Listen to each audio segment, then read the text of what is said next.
What is up, wrestling fans? Welcome to another Pay-Per-Viewpoint edition of the Smark Out Moment Smack Talk podcast. This is the AEW World's End 2025 pay-per-view post show, and I, of course, am your host as always, Tony Mango. Thank you to everybody who's joining on the live chat. Thank you, everybody listening to this after the fact. I always want to know what you have to say, so drop your thoughts in the comments below. Make sure that you are chatting it up on whatever it is that you're listening to this on. If you're on Spotify or something else too, of course, then, thank you for joining me on there. I see we got Ash in the chat.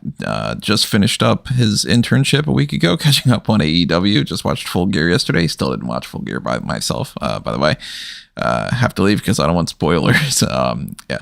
Here's all the champions. No, I'm just kidding.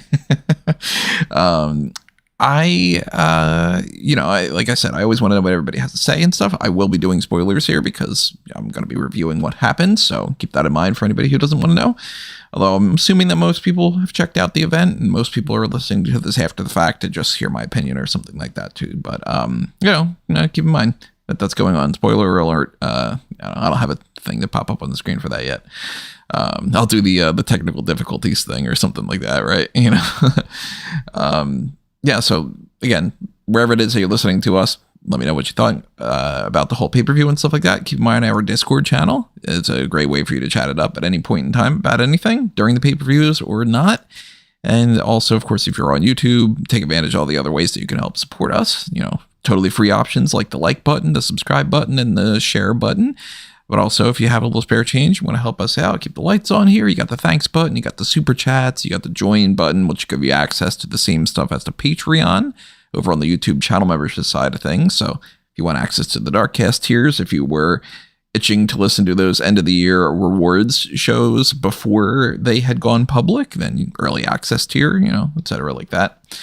And of course, I'll round this all back up a little bit later on too. But we got a lot of talking about. We got a lot to talk about here for the World's End show. Although I will say it is another one of those scenarios where I'm not going to have much to say about the matches themselves.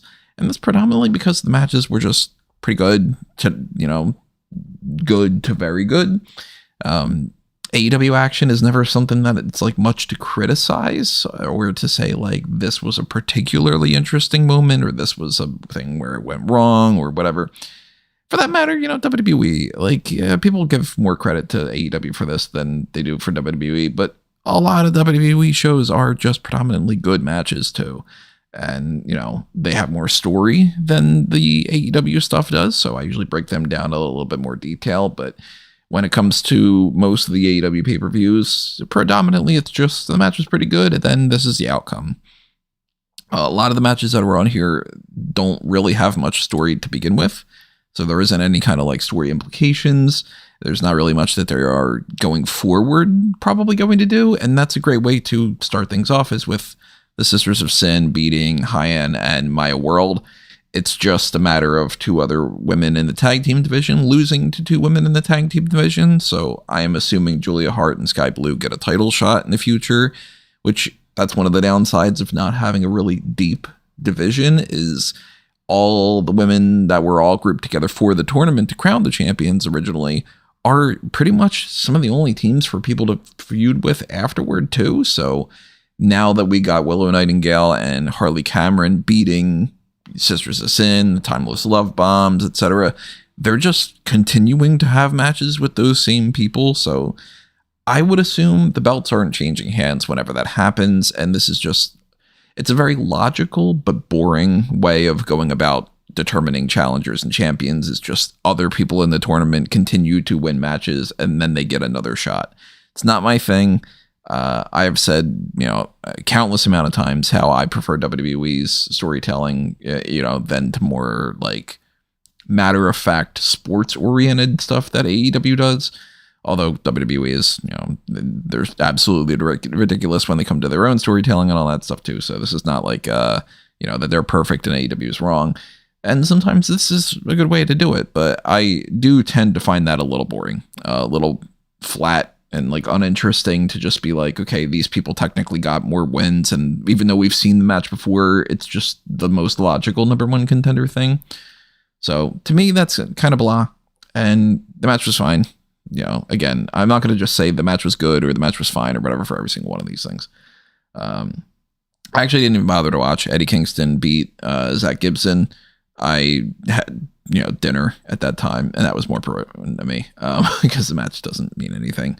But afterward, James Drake helped out Zach Gibson in attacking Eddie Kingston, and then Kingston had some backup with Ortiz. So it's been a while since we've seen Ortiz. Forget exactly when he's been gone since, but I believe that it was at least sometime in 2024. I don't think he's done anything in 2025 that I can remember, at least. So whether it's been, a year and a half, 2 years, maybe it was 2023 even that we last saw him. It's been a while. And if Kingston's not going to be tagging with Hook, and, he is realistically somewhere still in that mid-card division, not, challenging for the world championship all the time and all that stuff, putting him back up with Ortiz, that's a way to do it. That's a way to keep him relevant, put him in the tag scene. Maybe those two can get a match with FTR in the future. Go for it. Why not? Oscar Dorada and Bandito then beat the Don Callis families, Rocky Romero and Mark Davis. Essentially beat the Don Callis families whipping boys because they're two of the only guys that lose in this group. Hechicero sort of fills that role sometimes, and Josh Alexander doesn't have like a perfect track record, as you could tell by him losing the next match. I'll just lump that together. Josh Alexander and the Demand lost to the Jurassic Express and Jet Speed. So matches don't really mean anything for the most part, and it's just give wins to people that are going to continue to win and then fight for championships. It's the same kind of thing. So fun action, but they're just matches. First match of the main card, starting at 8 o'clock and onward and all that, out of the 0 hour, was one of the semifinals. Actually, the first two matches were the semifinals matches for the AEW Continental Classic. Kazuchika Okada ends up beating Konosuke Takeshita because he used a screwdriver that was hidden around like the top turnbuckle of like the... Actually, I don't know. Do they have names for the turnbuckle posts? Is it like, because I know like the hard camera side is something that people talk about. And, usually in WWE at the very least, like hard camera side, and this is going to be stupid for me to do this on the video because this is going to be the opposite in some ways. Hard camera side is like if you're facing the camera, the stage is on your right, but you're facing the camera, hard camera side, that kind of thing. I don't know if there's like a name for like, if you're at the ring post that's at the top left of that type of screen, if that's, the whole stage left, stage right type thing. I don't know if WWE does that now. I'm curious. If anybody knows, drop a comment and let me know. That's just one of those things I don't think I've ever actually thought of. And you'd think so because, me being on, in the plays in high school and stuff, like, being interested in that. Thought I would have thought of that by now, but okay. So Okada beats Takeshita. He gets one of the turnbuckles, whatever one that is. He gets a screwdriver that's in there, uses that when the referee's not paying attention, and that's the way to cheat to, beat the other member of the Don Callis family. And then later, in the next match, they had Jon Moxley beat Kyle Fletcher. He beat him by submission, locked in that bulldog choke. And the reasoning why was in part because Fletcher was trying to get the screwdriver, and they were saying that he was the one that probably planted that earlier. So I kind of like that storytelling. I also feel like it might not mean anything going forward. Ideally, the best way of telling that story, I think, is Fletcher is also mad at Okada. And then it can be Takeshita and Fletcher and Okada all in like a three-way kind of feud. But I don't know if they really want to go in that direction either, because I don't think that Fletcher should turn babyface anytime soon whatsoever. I don't think Okada should either, and I don't think Takeshita is in a spot to stay in the Don Callis family. So it sort of has to be Takeshita turns face. And if they want to do a thing with Fletcher and Okada, then the only way that I think that could make any sense is if they take Takeshita out of the Don Callis family. He turns babyface because you can't be in the group and a babyface. And then Fletcher's also involved. And maybe Fletcher leaves the Don Callis family too. And it's just Okada and the rest of the others. or maybe Okada ends up leaving. Maybe, I don't know. But I think that's, you should follow up on that in some way. And I don't think that they're necessarily going to. But whatever, if that ends up happening, that'll just be a wasted opportunity. I liked the idea that Fletcher thought that there was a screwdriver out there. So, let me see what the guy 123's comment on here is. The booking of Josh is criminal. The fact that he wasn't in the tournament is why I don't like this company. I don't know why you have Alexander on your roster and you don't feature him. His TNA run was great. He seemed like the type of guy that Tony Khan would just push to the moon. And yeah, he's been just sort of in the equivalent zone of if in WWE were to pick somebody up and then put them in the North American Championship scene for NXT, Ethan Page. Yeah, I guess that kind of makes sense. Ethan Page is being treated like more of a big deal in NXT though than what Josh Alexander is. So it is a little bit weird. I still think he's in the better company though. I don't think that if he would have went to WWE, he'd be pushed any better. I think that did be, we can't call you Josh Alexander. You're going to get some other kind of weird name. You're going to try to find some stupid gimmick that we could give you,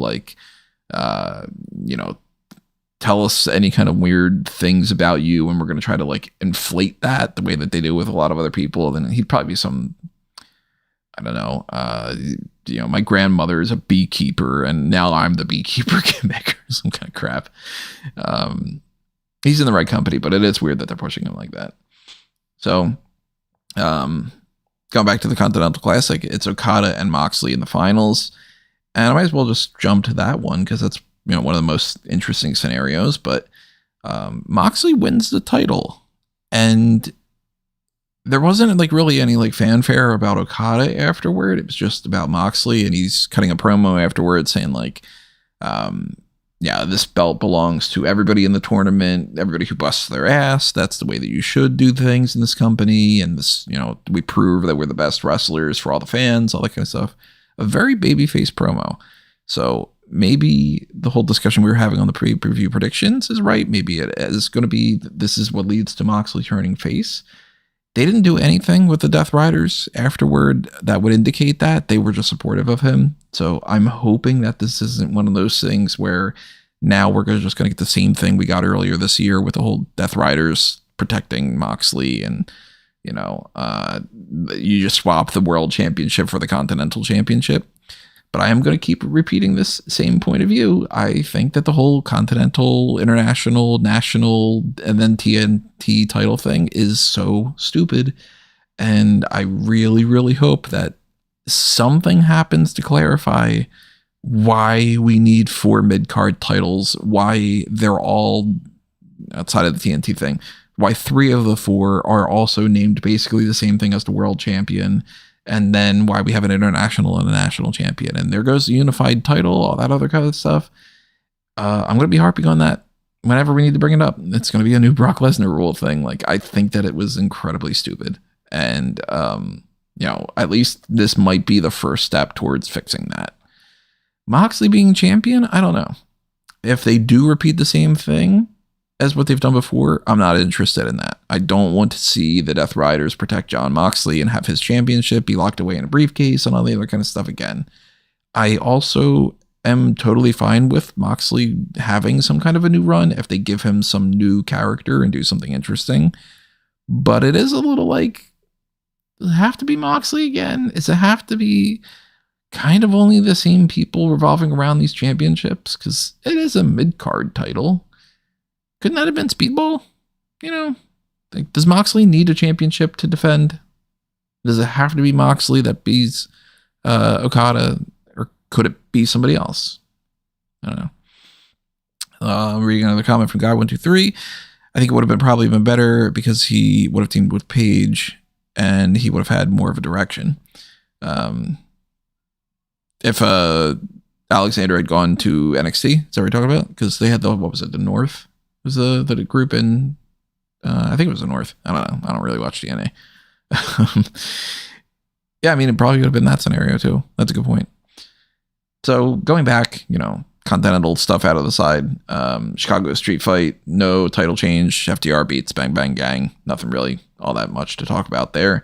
Same thing for the women's titles. The Babes of Wrath retain over Athena and Mercedes Moné. Mercedes is going up against Willow and Nightingale, and I forget what the other title match was. Oh, it was Jack Perry is going to get a shot at the national championship because he pinned Ricochet during that match. So there's the results for that match. The whole, Jurassic Express and the demand and all that serves a purpose going forward for just the same thing I was talking about earlier, where it's like Perry beats Ricochet in a match, so that way they set up a title match. It's very just point A to point B over and over and over again, and it's kind of bland to me. Mox winning sounds dumb. The new upcoming star, the Death Riders, will not die. Yeah. You gotta push that guy. You never know. He could be something in a couple of years. Tag team champions, both the men's and the women's titles are staying exactly where they're put. And since Willow pinned Mercedes, she gets a shot at the TBS title.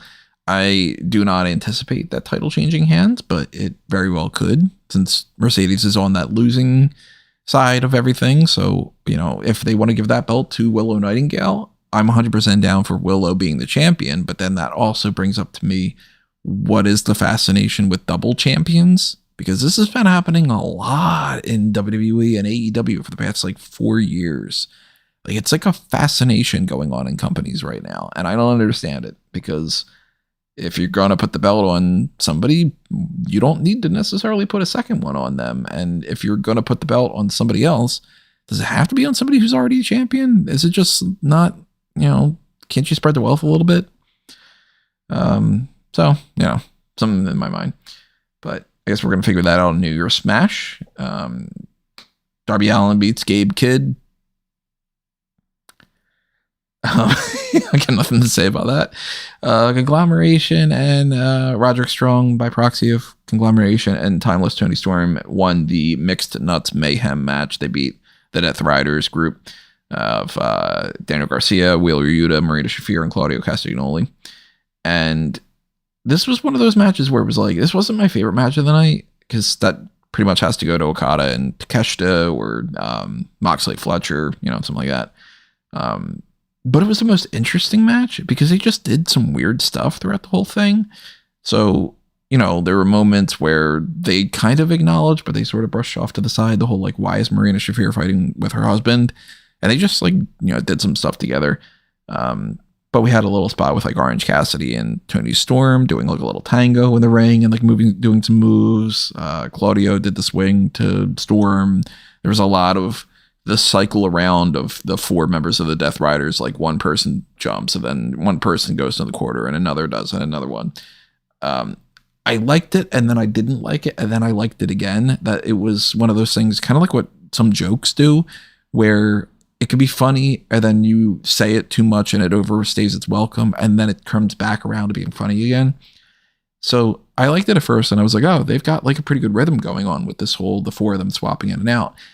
And then I was just starting to get bored with it because it was just all right, this match is just kooky. I hate that word. I don't know why I'm using that now. Silly for the sake of being goofy. And it just wasn't landing. And I was like, all right, this is kind of ridiculous now. But then it got to a point where I was just no, they're just doing crap. Oh, okay. So this is just pure, if we think of something stupid, we're going to do it. And then, and then I can appreciate it more. So when they started to do all the other things that went along with it, I kind of retroactively liked that a little bit better. So this was fun. I don't think it's really going to lead anywhere, but I'd rather these not be 5-hour pay-per-views, and I would rather a match like this be on the pre-show. So then it becomes, not that it has to be on the pre-show, but this mattered more to me than all the 4 matches on the pre-show did, because it was something that was fun. And the other ones were fine enough matches, but they were just matches. So it's just the same thing as on Collision. It's the same thing as on Dynamite. If every show just feels exactly the same, that's what I don't like about AEW and why I don't watch Collision. Because for the most part, less people pay attention to Collision than they do Dynamite. when I can unplug and not do the pro wrestling coverage, I'm going to try not to work when I don't need to. And, that's been great for this week, not having to do as much, watching Raw and SmackDown and all that. I'm not looking forward to starting to do that again on Monday, to be perfectly honest. What a great podcast for me to be like, I don't like doing this. You know what I mean? But no, I mean, it's hard to be a fan sometimes, and it's just overload. And, when there's a thing like AEW and it's just match after match after match after match, like, if I were a fan of basketball, I would be tired of watching basketball matches, basketball games, not matches, you idiot. Yeah, same as anything, so like it kind of kills some of the fun. And a show like this would be more fun if like I wasn't watching it to be able to report on it, and if I was just like hanging around with a bunch of friends and all that, and just, like, oh, okay, cool spot, like that kind of thing. That's what it's meant to be for, more so. So that's why like my cynicism doesn't really apply to, most of the people watching the shows and stuff. But, yeah, I was not as big of a fan of Kris Statlander, and Jamie Hayter. Statlander retains.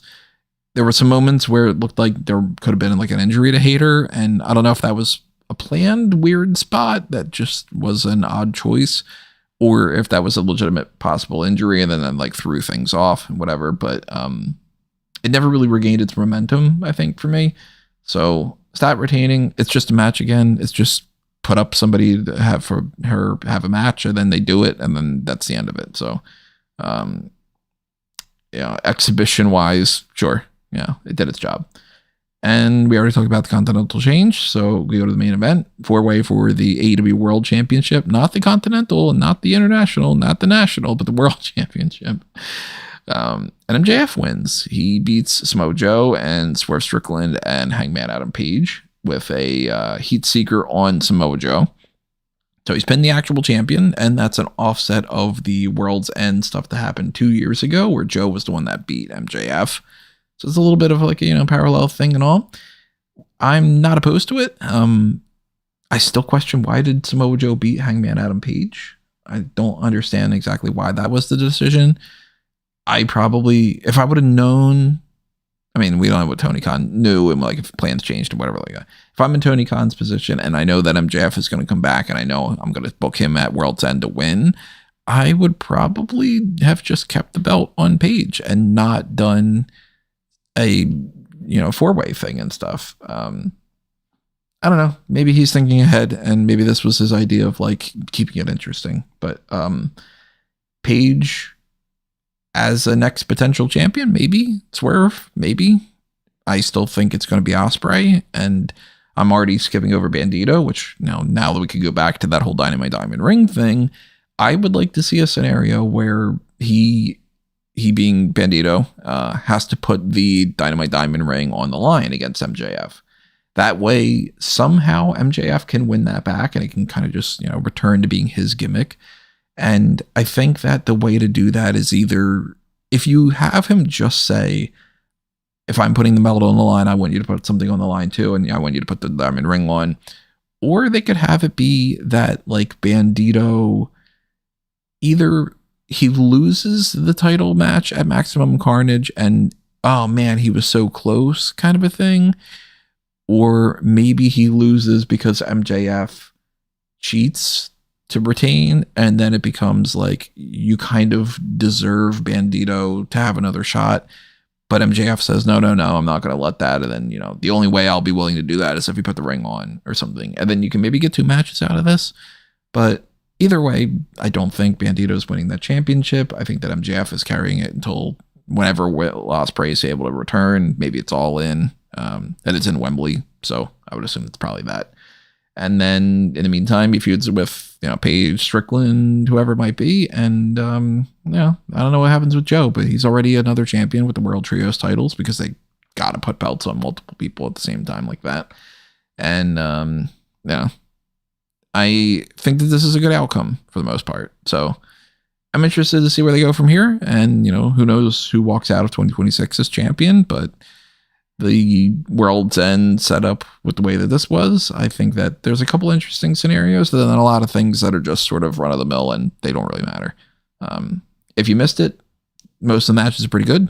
So go back and check them out and make sure you let me know what you think, whether it's, agreeing with me or disagreeing with me. Maybe there's some other point of view that you think that I should have been expressing here. I don't know.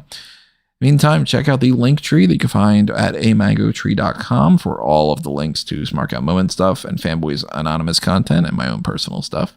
So, Fanboys content wise, if you want to check out the Six Flicks picks that's coming up on January and the Fanboys Film Awards, I think I might be posting that for like the 30th. I don't remember when that's scheduled, but if you're interested in that side of things, fanboysanonymous.com is where you can find that.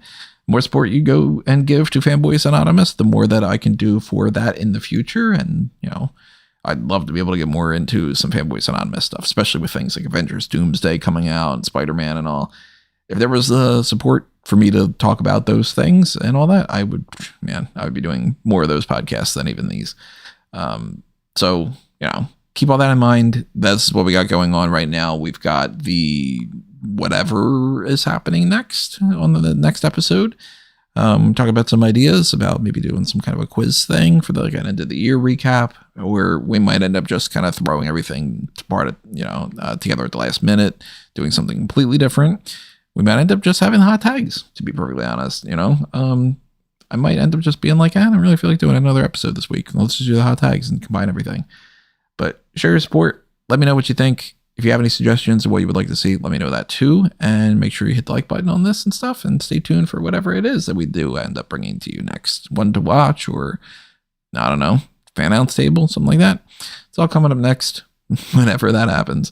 So for now, adios. Thanks for watching. And I will see you next time. But this hasn't been another Smark Out moment. And I am being counted out.